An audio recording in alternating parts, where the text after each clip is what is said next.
La historia macabra de los Follings. Adoptaron a 12 niños, ninguno con certificado de nacimiento. Advertencia de contenido. Esta historia contiene temas sensibles relacionados con el abuso infantil, pérdida y fallos institucionales que algunos oyentes podrían encontrar perturbadores. Por favor, no olvide dar me gusta, suscribirse y activar la campana para no perderse ningún nuevo misterio de nuestro archivo. El descubrimiento comenzó con una caja de cartón. Una simple caja de mudanza, olvidada durante décadas en el ático polvoriento de la mansión Folling. Era una fría mañana de febrero de 2023 cuando María Sánchez, asistente social del condado, desenredaba los hilos de lo que parecía un caso rutinario de propiedad abandonada. Lo que encontró dentro, un diario encuadernado en cuero con páginas amarillentas y una caligrafía meticulosa, revelaría verdades enterradas durante casi 50 años. Verdades sobre los 12 niños que vivieron bajo el techo de la familia Folling. Verdades que la pequeña comunidad de Oak Ridge, Pensilvania, había enterrado junto con sus muertos. Recuerdo a los Folling como si fuera ayer, dice Eleanor Whitman, ahora de 94 años, sentada en su mecedora junto a la ventana que da al viejo roble donde solía columpiarse de niña. Era el otoño de 1977. Las hojas caían como lágrimas doradas sobre el camino y todos hablábamos de los nuevos propietarios de la vieja mansión Blackwood. Eleanor hace una pausa, sus dedos nudosos acariciando el borde de una fotografía sepia. Howard parecía tan respetable con sus trajes a medida, y Margaret. Margaret siempre sonreía, pero sus ojos nunca lo hacían. Lo que Eleanor no sabía entonces, lo que nadie en Oak Ridge sospechaba, era que detrás de esa fachada de perfección victoriana, se estaba escribiendo el primer capítulo de una historia que estremecería los cimientos mismos de esta tranquila comunidad durante generaciones. Oak Ridge en los años 70 era un lugar donde todo el mundo conocía los asuntos de todos, donde las campanas de la iglesia marcaban el ritmo de la vida cotidiana, y donde las tradiciones se transmitían de padres a hijos como reliquias preciosas. Era un lugar de sólidos valores tradicionales, donde la fe y la familia constituían los pilares fundamentales de la existencia. La vieja mansión Blackwood, con su imponente arquitectura victoriana y sus gárgolas que vigilaban silenciosamente desde los aleros, había permanecido vacía durante casi 20 años tras la muerte de su último propietario, el excéntrico industrial Jeremiah Blackwood. La llegada de Howard y Margaret Folling fue recibida con una mezcla de curiosidad y alivio. Por fin, la joya arquitectónica del pueblo volvería a brillar. Howard, un banquero de 45 años con impecables credenciales y conexiones en Filadelfia, parecía la personificación del éxito. Alto, de cabello entrecano peinado con precisión militar y ojos grises penetrantes que parecían evaluarlo todo en términos de valor monetario. Margaret, 10 años más joven, era la esposa perfecta, elegante, educada, con una sonrisa perpetua que rara vez alcanzaba sus ojos color ámbar, siempre impecablemente vestida, como si en cualquier momento pudiera recibir a invitados de la más alta sociedad. Los primeros meses fueron un torbellino de actividad, recuerda Thomas Jenkins, hijo del entonces jefe de policía de Oak Ridge, ahora jubilado tras 30 años de servicio. Camiones de mudanza, obreros, jardineros, transformaron esa vieja mansión en algo salido de una revista de decoración. Howard no escatimó en gastos. Recuerdo a mi padre comentando durante la cena que debían tener dinero antiguo, de esos que nunca hablan de cifras, porque las cifras son tan grandes que resulta vulgar mencionarlas.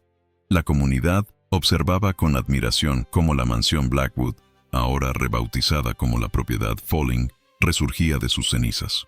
Los jardines, antes invadidos por la maleza, florecieron con rosas inglesas y setos perfectamente recortados.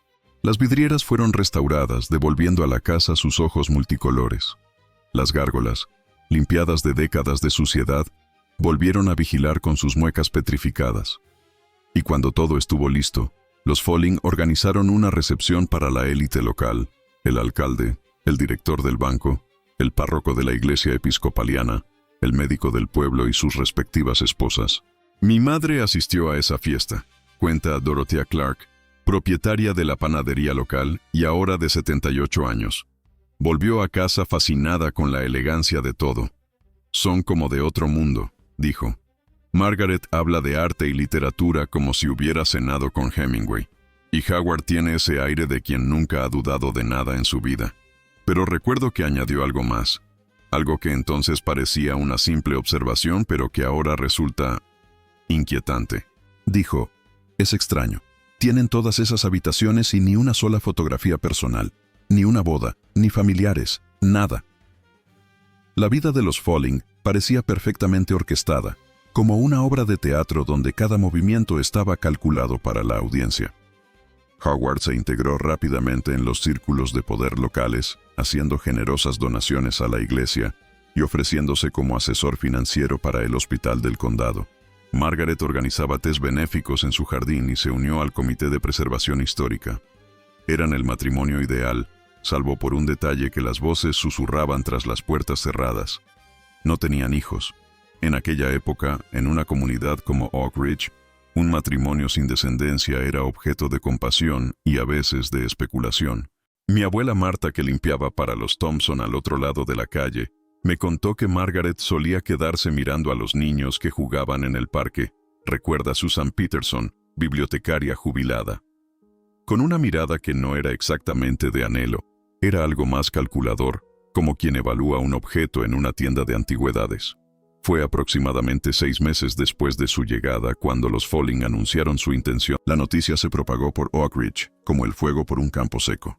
Por fin, la mansión tendría las risas infantiles que tanto tiempo había echado de menos. El respeto por la pareja creció aún más.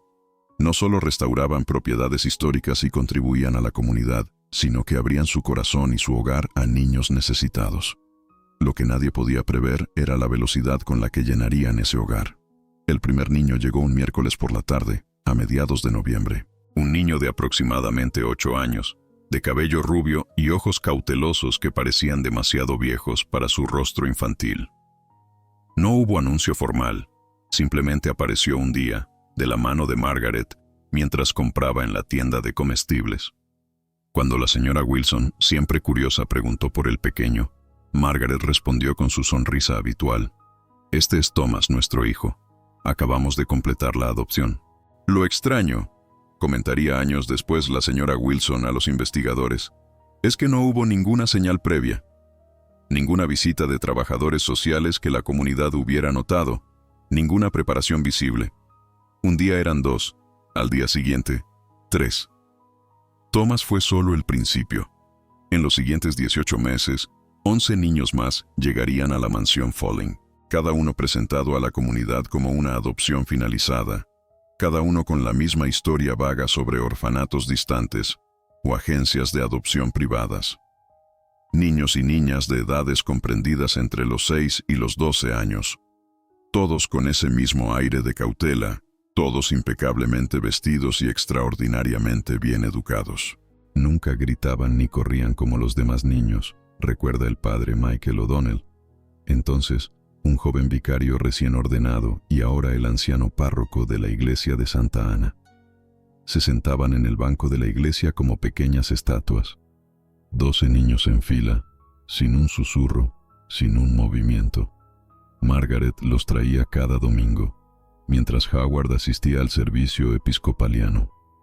Recuerdo haber pensado que era un testimonio de la disciplina que los Folling inculcaban. Ahora me pregunto si no era miedo lo que los mantenía tan quietos. Lo que más llamaba la atención era que los niños Folling nunca asistían a la escuela local. Margaret, con su educación en los mejores internados europeos según afirmaba, se encargaba personalmente de su instrucción. La mansión se convirtió en una fortaleza de conocimiento privado, o al menos eso se les dijo a las autoridades escolares cuando preguntaron. Educación personalizada adaptada a las necesidades especiales de cada niño, explicaba Howard con la confianza de quien nunca espera ser cuestionado. Y nadie lo cuestionó, no realmente.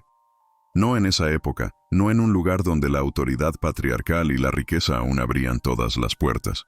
La comunidad los veía los domingos en la iglesia, ocasionalmente en la calle principal durante algún recado, y en las contadas ocasiones en que los Folling organizaban eventos en su propiedad. Los niños siempre estaban limpios, bien vestidos y sorprendentemente articulados cuando se les permitía hablar. lo cual era raro. Respondían preguntas con respuestas que sonaban ensayadas, como pequeños actores interpretando el papel de niños perfectos.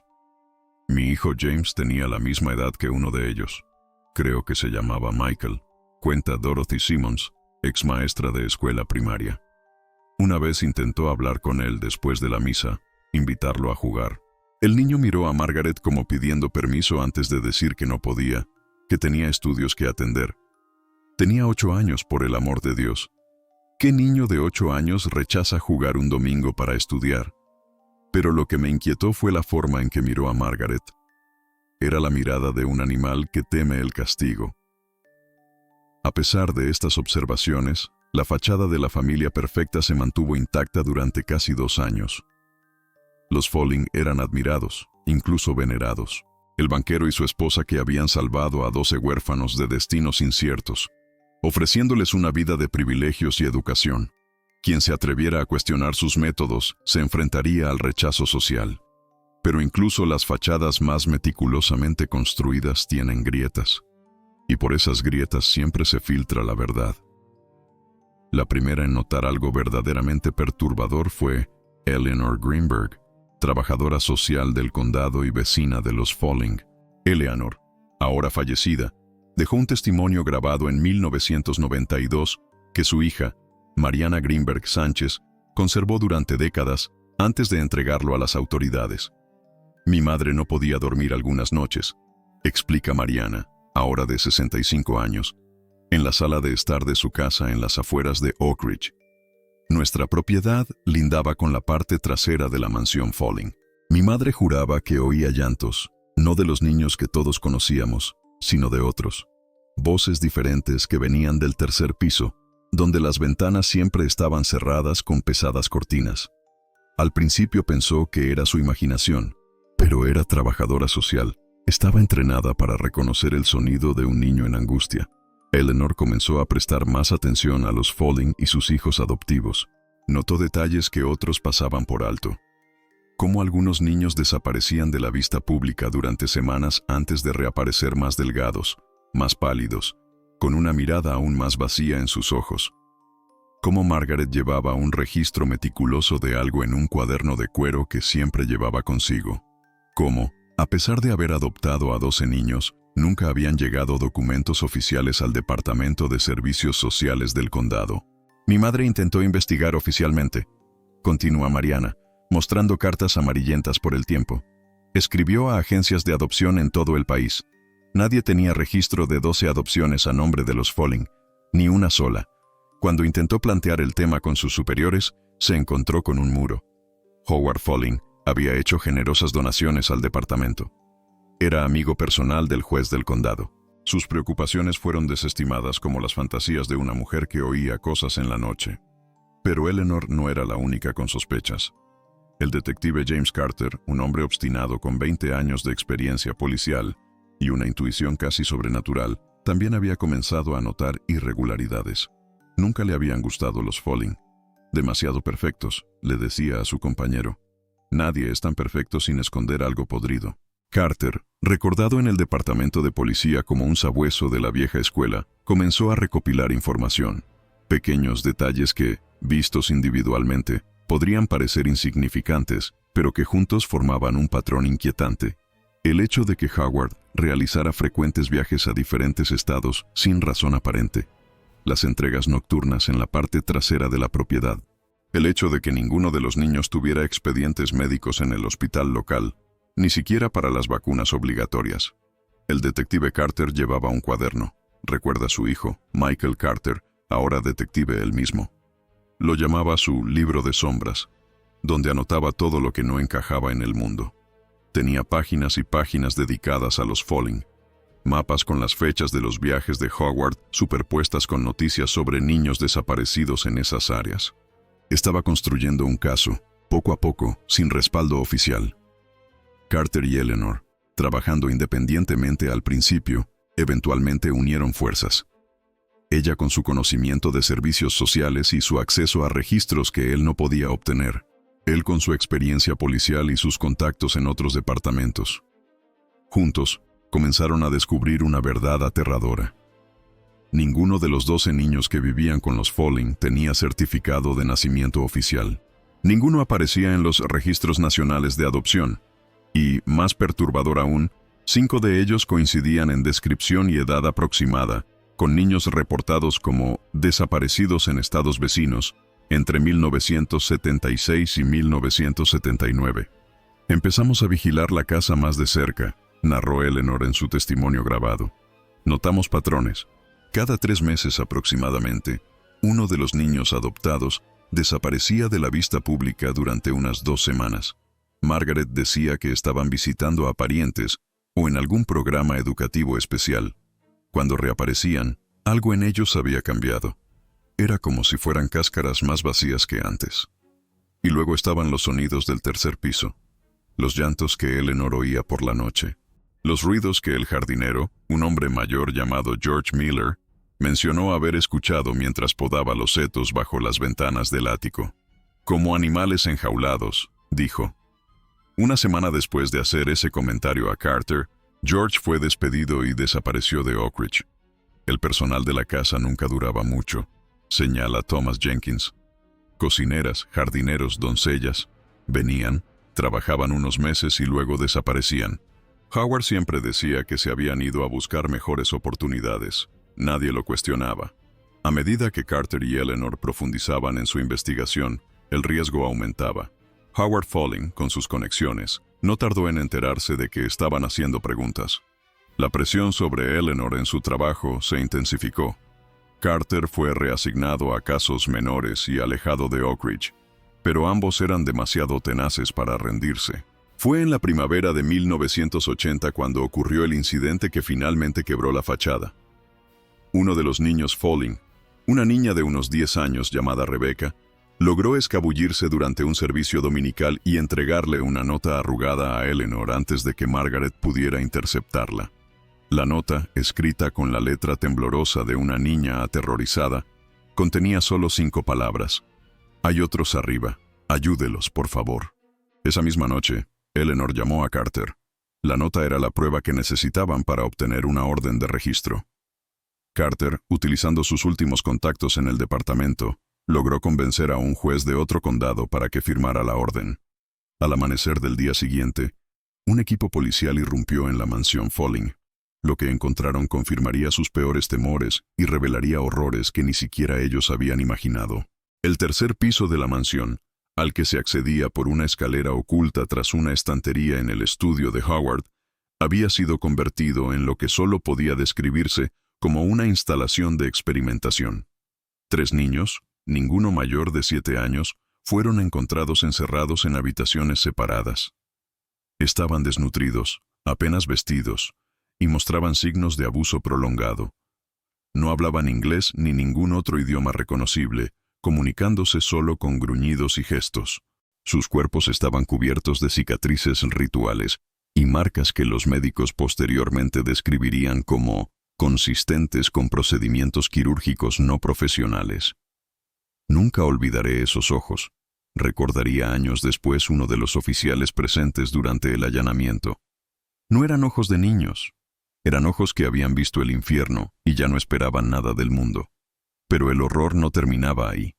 Una búsqueda en los extensos terrenos boscosos detrás de la propiedad, guiada por mapas encontrados en el escritorio de Howard, llevó a los investigadores a una serie de tumbas poco profundas. 7 en total, conteniendo los restos de niños de edades similares a los encontrados en el tercer piso. Niños que, según determinarían más tarde los forenses, habían muerto por una combinación de malnutrición, hipotermia y complicaciones de heridas infectadas. Howard y Margaret Folling fueron arrestados en el acto. Los 12 niños adoptivos fueron puestos bajo custodia estatal y sometidos a exhaustivas evaluaciones médicas y psicológicas. Lo que los médicos descubrieron en esos exámenes añadió otra capa de horror a la historia. Cada uno de los niños mostraba signos de cirugías recientes, principalmente en la base del cráneo y a lo largo de la columna vertebral. Era como si alguien hubiera estado experimentando con sus sistemas nerviosos, explicó el doctor Richard Thompson, ahora de 89 años, quien dirigió los exámenes médicos. Las cicatrices eran precisas, casi profesionales. Alguien con conocimientos médicos avanzados había realizado esas operaciones. Durante los interrogatorios iniciales, Howard se mantuvo impasible, negándose a hablar sin su abogado. Margaret, sin embargo, sufrió lo que los psiquiatras describirían más tarde como un colapso psicótico. Empezó a hablar incesantemente sobre recipientes y purificación, sobre cómo los niños adoptados eran recipientes redimibles, mientras que los otros, los del tercer piso, eran simples vasijas para la oscuridad. El caso explotó en los medios nacionales. Titulares sensacionalistas sobre la Casa de los Horrores de Pensilvania y los monstruos adoptivos inundaron la prensa. Oak Ridge se vio invadido por reporteros, curiosos y teóricos de conspiraciones. La comunidad, profundamente traumatizada, se dividió entre quienes no podían creer que hubieran sido engañados durante tanto tiempo, y quienes, en retrospectiva, afirmaban haber sospechado siempre que algo no estaba bien con los Folling. Pero la verdadera naturaleza de los horrores que habían tenido lugar en la mansión solo comenzó a revelarse cuando los investigadores encontraron el diario de Margaret Folling. El diario, encuadernado en cuero rojo con el monograma MF grabado en oro, contenía entradas meticulosas que se remontaban a 15 años atrás, mucho antes de que los Folling llegaran a Oak Ridge. Escrito en una caligrafía precisa y ordenada, detallaba una doctrina perturbadora que Margaret llamaba el proceso. El diario comenzaba como el de cualquier mujer educada, explica la doctora Laura Hernández, psiquiatra forense que analizó el documento. Reflexiones sobre literatura, arte, sus viajes con Howard. Pero aproximadamente 7 años antes de llegar a Oak Ridge, el tono cambia dramáticamente. Comienza a hablar de una revelación que tuvo durante una fiebre alta. Una visión de cómo la maldad humana podía ser transferida de un cuerpo a otro, purificando al huésped original y condenando al recipiente. Según el diario, Margaret creía que los niños nacían con una pureza que luego era contaminada por la maldad del mundo. Pero esa contaminación podía ser extraída y transferida a recipientes, otros niños que servirían como vasijas para absorber la oscuridad. Una vez que estos recipientes estuvieran llenos, debían ser eliminados para completar la purificación. Howard, descrito en el diario como un converso reacio, al principio, eventualmente se convenció de las teorías de su esposa cuando vio los resultados de sus primeros experimentos. Un banquero de formación científica transformado en cómplice de un culto de 2 personas basado en una perversión retorcida de conceptos religiosos y pseudociencia médica. El procedimiento, como lo llamaba Margaret, involucraba operaciones en la base del cráneo y a lo largo de la columna vertebral tanto del niño adoptado como del recipiente. Mediante un ritual que combinaba elementos de ceremonias religiosas antiguas y técnicas quirúrgicas rudimentarias, creía estar transfiriendo la esencia contaminada de uno a otro. Hoy Thomas ha sido purificado, escribió en una entrada de abril de 1978. El recipiente número 4 ha absorbido bien su oscuridad. Los ojos de Thomas ahora brillan con la inocencia restaurada, mientras que el recipiente se ha vuelto violento, mordiendo y arañando. Pronto estará demasiado lleno para continuar sirviendo. Howard preparará el lugar en el bosque.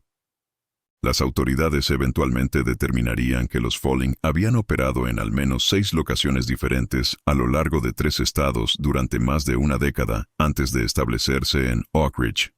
El número total de víctimas nunca se estableció con certeza, pero las estimaciones más conservadoras sugieren que al menos 23 niños murieron a sus manos. El juicio de Howard y Margaret Folling en 1981 fue uno de los más sensacionales de la década.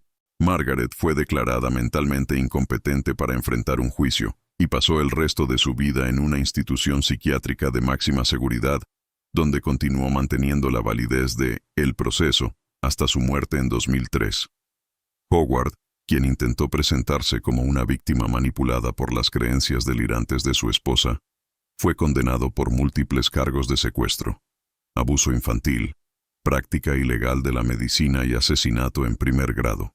Recibió 12 cadenas perpetuas consecutivas sin posibilidad de libertad condicional y murió en prisión en 1996. Los 12 niños adoptados, enfrentaron un largo y difícil camino hacia la recuperación. Algunos, los que habían sido sometidos a múltiples procedimientos, nunca se recuperaron completamente. Otros lograron reconstruir sus vidas con diversos grados de éxito. 4 de ellos, incluida Rebecca, la niña que entregó la nota crucial a Eleanor, eventualmente se reunieron con sus familias biológicas.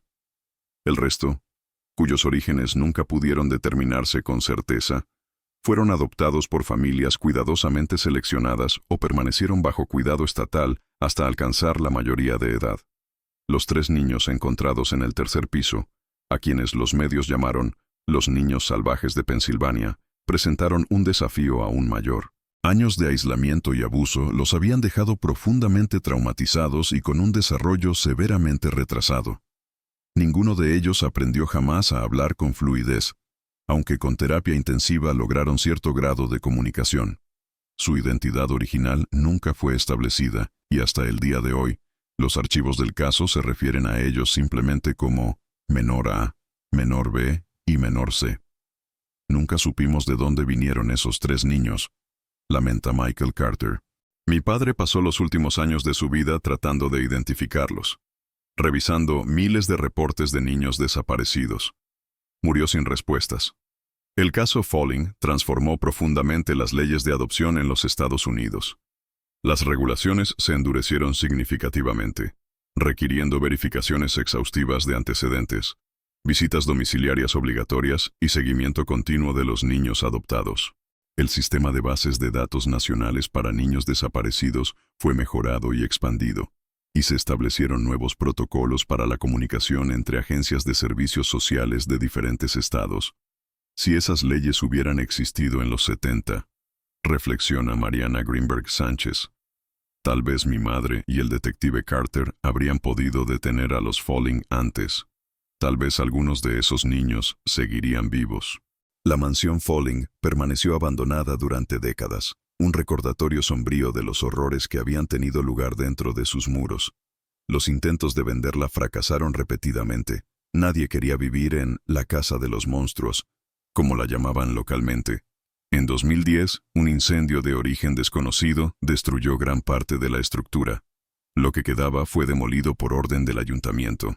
Hoy, un pequeño memorial ocupa el lugar donde una vez se alzó la imponente mansión victoriana. Una placa de bronce con los nombres de los 7 niños cuyos restos fueron encontrados en el bosque, junto con un espacio dedicado a los desconocidos, aquellos cuyas identidades nunca fueron descubiertas. Cada 15 de abril, aniversario del allanamiento que puso fin a los horrores, los residentes de Oak Ridge depositan flores blancas en el memorial. Es importante recordar, dice el padre O'Donnell, ahora encorvado por la edad pero con la mirada clara de quien ha contemplado el mal y ha sobrevivido para contarlo.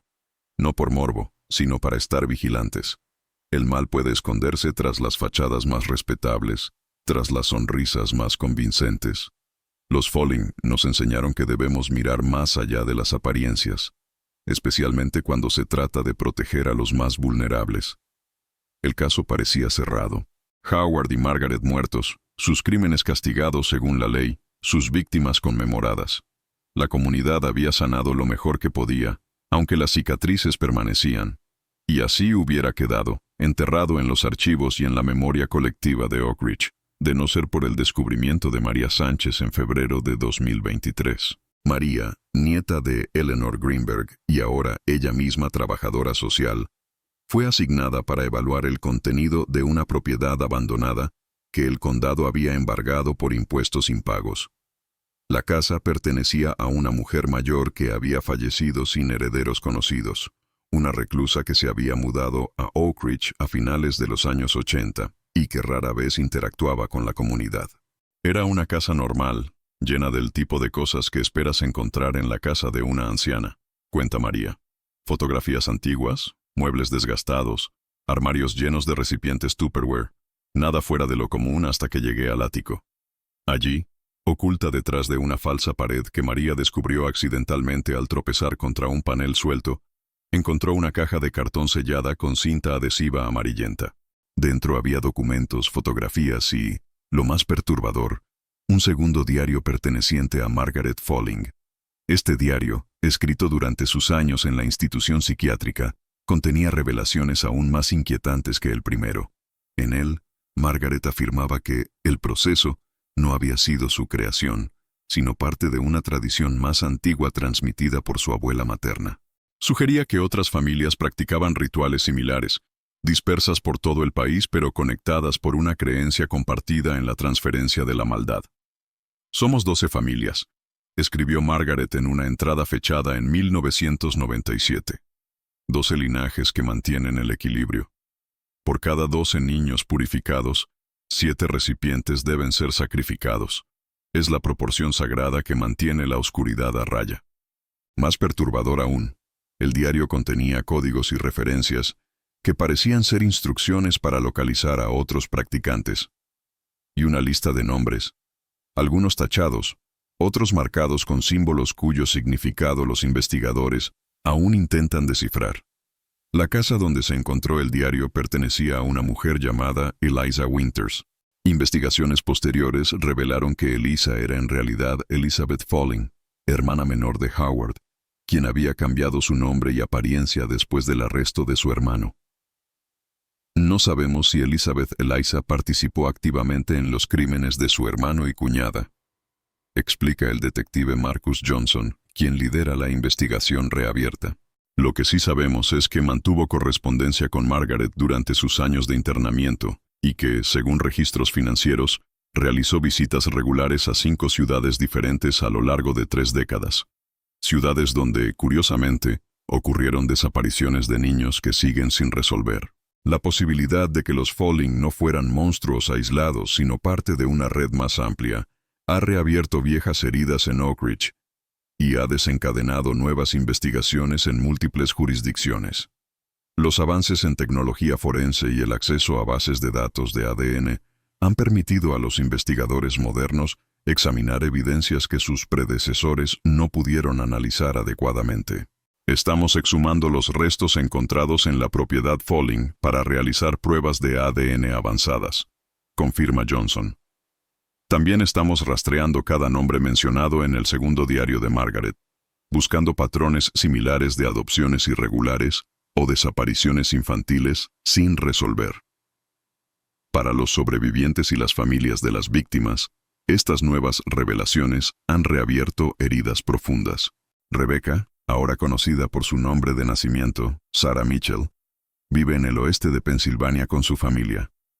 Cuando los investigadores la contactaron sobre el caso reabierto, su respuesta inicial fue de rechazo. «No quiero saber más», dijo según los informes. «He pasado 40 años reconstruyendo mi vida, aprendiendo a no ver monstruos en cada sombra». Sin embargo, días después, llamó al detective Johnson. «Si hay más niños en peligro, si hay más familias como los Folling todavía activas, tenemos que detenerlos. No puedo darle la espalda a eso». Mientras la investigación continúa, Oak Ridge lidia una vez más con su pasado oscuro. Para algunos de los residentes más antiguos, es como si los últimos 40 años se hubieran desvanecido y estuvieran reviviendo el horror original. «Pensé que habíamos cerrado ese capítulo», dice Thomas Jenkins, sacudiendo su cabeza canosa.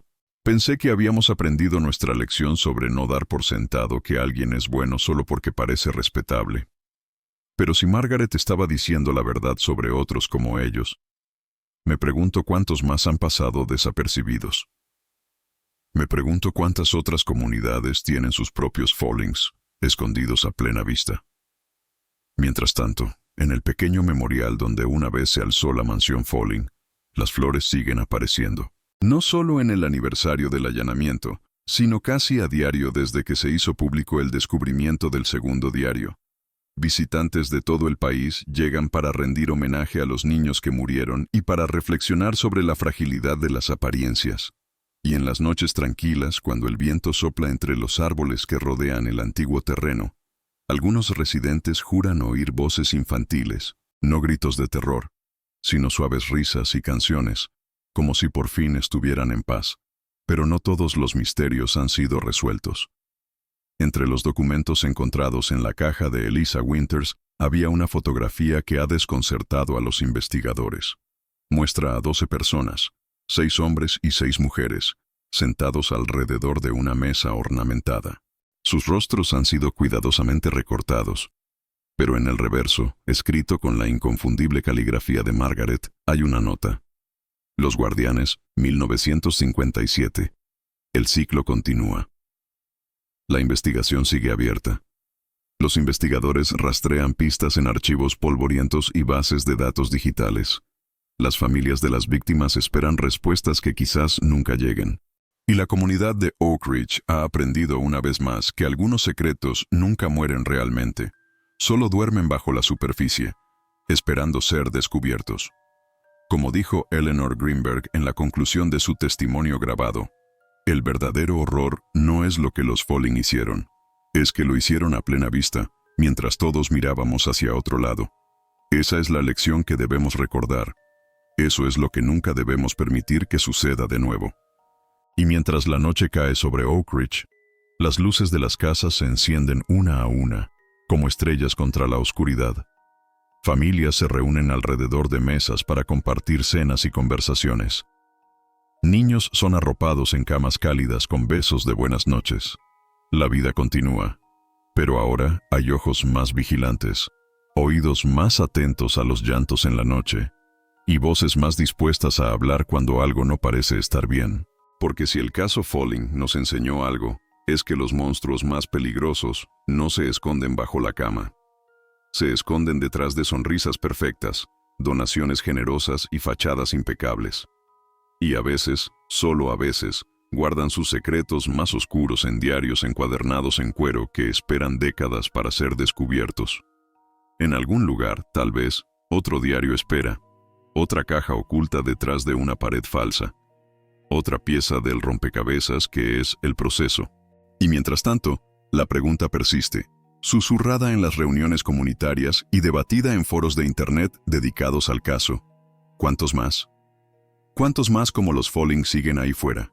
Es una pregunta que mantiene despiertos por la noche a investigadores como el detective Johnson.